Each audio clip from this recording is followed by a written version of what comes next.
तो गाइस कैसे हैं आप सब लोग। स्वर्ड किंग के एपिसोड 01 के साथ हाजिर हूँ। स्वर्ड किंग के फर्स्ट एपिसोड की शुरुआत काफी ज्यादा इंटरेस्टिंग तरीके के साथ होती है। एपिसोड की शुरुआत में हमारे हीरो को दिखाते हैं जो कि अपनी घोड़ा गाड़ी के ऊपर शुई फैमिली के पैट्रियार्च से मिलने के लिए आता है, जिसे वो अपना अंकल ही मानता है। तो हमारे हीरो का नाम चू जिंगजुन है और मैं इसे फ्यूचर में जुनजी कहूंगा क्योंकि इसकी होने वाली वाइफ इसको जुनजी कहती है, तो फिर जुनजी ज्यादा इजी रहेगा। तो जुनजी जैसे वहाँ पर अपनी घोड़ा गाड़ी से उतरता है तो शुई फैमिली के सभी लोग हंसना शुरू कर देते हैं। वो उसका मजाक उड़ा रहे होते हैं। वो लोग कहते हैं जरा देखो तो सही, ये अनाथ बच्चा यहाँ पर क्या करने के लिए आया है। लगता है कि ये शुई फैमिली के पैट्रियार्च से खाना मांगने के लिए आया या फिर भीख मांगने के लिए आया होगा। जबकि उनमें से कहता है नहीं, मुझे लगता है कि ये चू फैमिली का यंग मास्टर है जो कि अब खत्म हो चुकी है। कभी चू फैमिली जहाँ की बहुत बड़ी फैमिली हुआ करती थी, ये फैमिली एक बड़ी फैमिली हुआ करती थी। उस वक्त शुई फैमिली के पैट्रियार्च ने अपनी बेटी की शादी इस लड़के के साथ करने का वादा किया था। लगता है कि ये लड़का यहाँ पर मैरिज प्रपोजल लेकर आया होगा। तो हमारा जुनजी भी सीधा जाकर दरवाजे के पास खड़ा होता है। दरवाजे पर जो गार्ड खड़ा होता है वो उसे कहता है पैट्रियार्च तुमसे मिलने के लिए अंदर इंतजार कर रहे हैं, अंदर चले जाओ, वो तुमसे इस बारे में डिटेल में बात करेंगे। जुनजी उसे कहता है तो फिर ठीक है, मुझे बताओ कि कहाँ पर जाना है। वो उसे अपने साथ लेकर अंदर आ जाता है। तो अंदर उनके एल्डर्स भी खड़े होते हैं जबकि सामने पैट्रियार्च अपनी कुर्सी के ऊपर बैठे होते हैं जिनका नाम शुई चोंग जियान होता है। तो जुनजी उनके पास जाता है और उनसे कहता है प्लीज अंकल मुझे माफ करना, आपको इतना ज्यादा वेट करना पड़ा। तो उसके अंकल सोच रहे होते हैं ये चू जिंगजुन यहाँ पर क्या कर रहा है और ऊपर से ये मेरे सामने इस तरह बोल्डली कैसे बात कर रहा है। आज से पहले तो जब ये मुझे देखता तो ये डर के मारे वहाँ से रास्ता बदल लेता था या फिर अपना मुंह छुपा लेता था कि आज ये यहाँ पर इतनी हिम्मत के साथ मेरे सामने क्यों खड़ा है। पैट्रियार्च शुई उठकर खड़े हो जाते हैं और उसे कहते हैं मेरे भतीजे तुम्हें पता है ना कि मेरी बर्थडे में भी काफी सारे दिन बाकी है, तुम आज यहाँ पर पहले क्यों चले आए हो, क्या तुम मुझे बर्थडे सरप्राइज देने के लिए आए हो।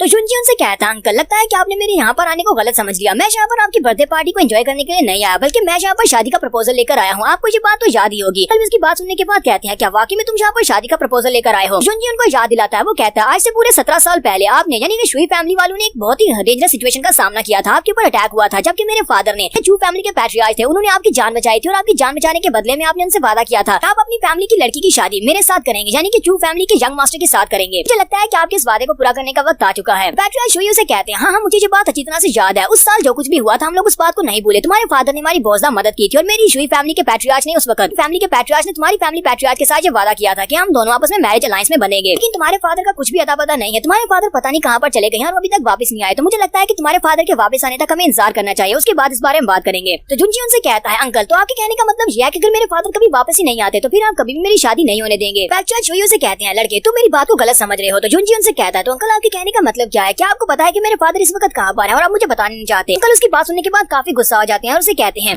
कि तुम यहाँ पर अपने रास्ते से भटक रहे हो, तुम्हें समझ नहीं आ रही कि तुम क्या बात कर रहे हो। तो यहीं पर शुई फैमिली की यंग गर्ल भी आ जाती है, यंग मिस आ जाती है। वो कहती है लड़का यहाँ पर कब से बकवास किए जा रहे हैं और आप सभी लोग इसकी बातों को सुनते जा रहे हैं। साथ ही वो चू जिंगजुन से कहती है जुनजी तुम्हें यहाँ पर इस बारे में सोचना छोड़ देना चाहिए, मैं कभी भी तुम्हारे साथ शादी नहीं करूंगी। क्या तुमने कभी अपने आप को आईने में देखा है, तुम एक बेकार लड़के हो जबकि मैं इस पूरे सिटी की एक टैलेंटेड और जीनियस लड़की हूँ। मैं शुई कियान एक जीनियस लड़की हूँ और जो भी मेरे दिल को जीतेगा वो भी एक जीनियस लड़का होगा। तुम्हारे जैसा तो बिल्कुल भी नहीं होगा, तुम एक कचरे हो। इन दोनों की कल्टीवेशन के बारे में बताया जाता है। जुनजी की cultivation level tempering body 3 humans level पर है। इसके पास जो मार्शल स्पिरिट है वो सबसे ज्यादा यूजलेस मार्शल स्पिरिट है, वो एक तलवार है। शुई कियान के बारे में बताया जाता है कि उसके पास जो कल्टीवेशन लेवल है वो टेम्परिंग बॉडी 9 ह्यूमंस है। इसके अलावा उसके पास जो स्पेशल मार्शल स्पिरिट है वो ग्रेड 4 की मिस्टिक वाटर फॉक्स है। शुई फैमिली के बाकी के सारे एल्डर्स और लोग भी वहाँ पर हंसना शुरू कर देते हैं और हमारे जुनजी का मजाक उड़ा रहे होते हैं। वो उसे कहते हैं तुम तो एक मेंढक की तरह जो कि एक बोगले के साथ शादी करना चाहता है, क्या तुम्हें पता है कि तुम दोनों में जमीन आसमान का फर्क है। तुम एक कचरे हो और कचरे से ज्यादा कुछ भी नहीं हो। यहाँ पर आकर तुम हमारी यंग मिस के ख्वाब देख रहे हो। शुई कियान भी हंसना शुरू कर देती है और जुनजी से कहती है जुनजी मुझे लगता है कि तुम्हें यहाँ पर इस ख्वाब को भूल जाना चाहिए, हम दोनों की शादी कभी भी नहीं होने वाली, इसलिए मेरे पीछे आना छोड़ दो। जुनजी हल्का सा मुस्कुराता है और शुई कियान से कहता है तुम तो अपने आप को कुछ ज्यादा ही सेल्फ इंपोर्टेंस दे रही हो, तुम्हें क्या लगता है कि मैं यहाँ पर तुम्हारे लिए आया हूँ। ये बात सुनने के बाद शुई कियान गुस्सा भी होती है और साथ ही सोच रही होती है अब इस बात का क्या मतलब है।